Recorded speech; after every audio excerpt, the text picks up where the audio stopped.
Following today's budget, we wanted to give you an update on our takeaways that may affect you and your business. Our 5 include the national insurance cut by 2%, the capital gains tax decrease for residential property, the change in criteria for high income child benefit charge, the increase in VAT threshold, and the abolishment of the furnished holiday let tax regime. We'll go into more detail on these during this video. There has been a decrease of national insurance for both employees and self-employed of 2%, which is due to come in on the 1st of April. This could benefit an individual by up to £750 per year, and this is on top of the 2% decrease which has already been implemented in January of this year. In the budget, the Chancellor suggested that they would intend to abolish the national insurance tax as soon as possible.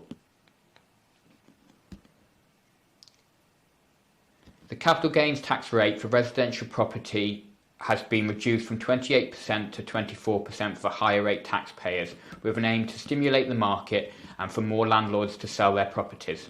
We will see if this is enough to generate any change in the property market. There has been much talk about how unfair the current system is for high income child benefit charge, and today the Chancellor tried to go some way to address this.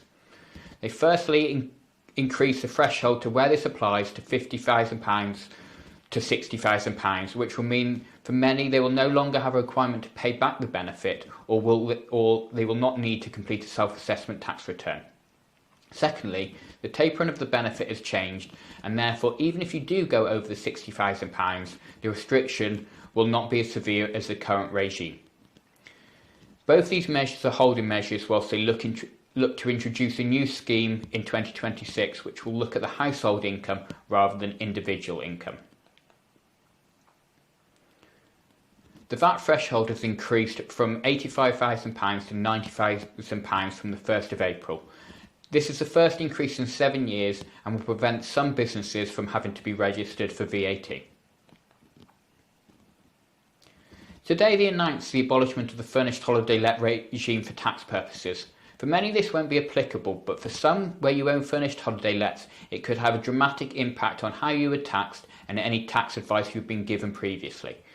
The furnished holiday let rules were more favourable than the standard letting rules, and although we don't know much information yet or how it's going to be transitioned, we will be watching closely to see how furnished holiday lets are impacted. There are some other areas which could have an impact for you, and these are worth mentioning. These include the abolishment of the multiple dwellings relief for stamp duty land tax purposes. This was often used for buying properties which can be deemed two separate properties, such as a house with a fully functioning annex, giving these individuals substantial stamp duty savings. There is an extra £5,000 of ISA allowance for investing in UK businesses. ISAs are always a good way to hold money so they don't get taxed via income or capital gains tax. The full expensing has been expanded to include lease assets. This is likely only going to affect larger businesses. Most small managed businesses' purchases are covered by the annual investment allowance. We'll keep a closer eye on any further developments over the budget in the next few days, but if you have any queries, please do not hesitate to contact one of the members of the team.